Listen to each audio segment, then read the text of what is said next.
Assalamualaikum, selamat datang kembali di Dapur Umi. Di video kali ini kita akan sama-sama membuat kue tradisional yang cocok buat jualan karena kue ini irit telur, tapi hasilnya luar biasa legit, lembut, gurih, nagih deh pokoknya. Sekarang langsung aja kita buat sama-sama. Langkah pertama, kita bikin fla santan terlebih dahulu. Siapkan panci di atas kompor. Kondisi kompor masih mati ya. Kemudian masukkan 23 gram gula pasir. Tambahkan 21 gram tepung terigu. Dan setengah sendok teh kurang garam. Jadi maksudnya hampir setengah sendok teh ya garamnya. Kemudian tuangkan 375 ml santan dengan kekentalan sedang. Aduk-aduk sampai tepung larut. Kalau kira-kira udah larut, nyalakan kompor, set di api sedang. Kemudian kita masak sambil diaduk-aduk sampai mengental. Ini harus terus kita aduk supaya bagian dasarnya nggak membentuk lapisan gosong. Aduk terus sampai mengental dan meletup-letup. Kalau sudah mengental dan meletup-letup seperti ini udah cukup ya. Angkat dan biarkan hingga dingin. Langkah selanjutnya, siapkan wadah, masukkan 1 butir telur. Tambahkan 140 gram gula pasir yang udah di blender halus atau bisa juga pakai gula halus. Aduk dan campur hingga gula larut. Kalau kira-kira gulanya udah larut, tambahkan setengah sendok teh garam. Masukkan 125 gram tepung terigu. Dan tuangkan 250 ml santan dengan kekentalan sedang. Masukkan santan sambil mengaduk-aduk adonan sampai tercampur rata. Kalau sudah rata, kita sisihkan terlebih dahulu ya. Letakkan panci atau pan di atas kompor. Kondisi kompor masih mati ya teman-teman. Kemudian masukkan 30 gram tepung maizena. Tuangkan 100 ml santan kental.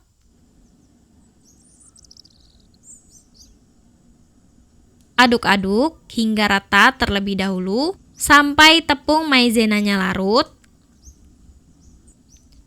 Dan tuangkan juga 150 ml jus pandan. Ini aku buat dari 10 lembar pandan yang di blender dengan air. Kemudian disaring.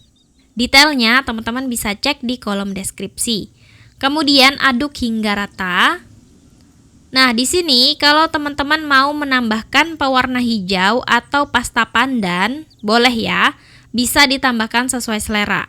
Aduk hingga rata. Dan kalau sudah rata, nyalakan kompor.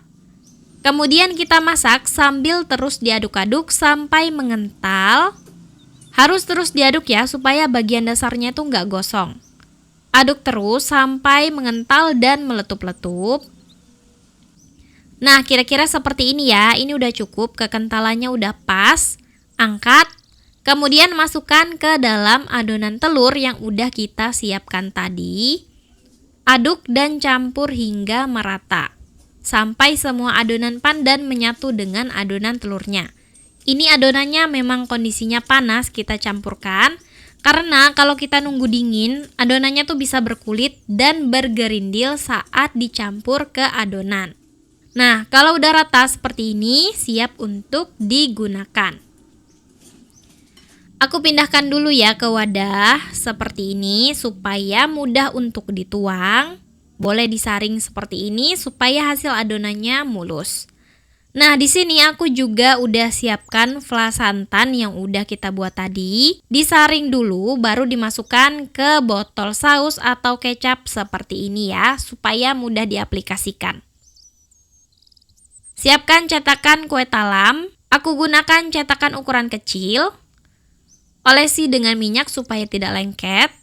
Kalau udah diolesi minyak goreng, kemudian tuangkan adonan ke dalam cetakan. Jangan penuh-penuh ya, cukup setengah atau 3/4 cetakan aja. Lakukan sampai selesai. Selanjutnya, masukkan flas santan, tuangkan di tengah adonan, tapi jangan sampai kepenuhan ya. Lakukan sampai selesai. Nah, ini udah selesai, siap untuk dikukus. Kukus di kukusan yang udah dipanaskan sebelumnya, kukus di api sedang selama 20 menit atau sampai matang. Tutup kukusannya bisa diberi kain seperti ini, supaya uap airnya nggak netes ke adonan. Nah, ini dia setelah selesai dikukus selama 20 menit. Tunggu dingin terlebih dahulu ya, baru bisa kita lepaskan dari cetakan. Karena saat masih panas, adonannya tuh masih lembek dan mudah hancur. Jadi kita harus nunggu dingin dulu. Ini dia teman-teman contohnya kalau adonannya tuh kebanyakan atau kepenuhan. Jadi pastikan aja supaya nggak kepenuhan ya. Kalau udah dingin, bisa kita keluarkan dari cetakan. Ini tuh hasilnya lembut dan lentur banget kayak gini. Gemes banget ya. Dan ini dia kue nona manis yang manis tampilannya, menggoda banget. Satu resep ini bisa dapat banyak. Satu telur bisa jadi 36-37 pieces dengan ukuran cetakan kecil seperti ini ya. Ini cocok banget buat jualan karena banyak yang suka. Ini kita cobain ya. Tentu aja potongan daun pandan ini hanya dekorasi aja. Jangan dimakan juga ya. Kue ini tuh lembut dan legit banget. Teman-teman bisa lihat sendiri hasilnya. Lentur dan selembut ini. Wangi pandan, santan yang lumer, legit, manisnya pas, ada gurih-gurihnya. Mantap banget. Selamat mencoba ya. Makasih sudah nonton. Maaf kalau ada salah. Semoga bermanfaat. Wassalamualaikum warahmatullahi wabarakatuh.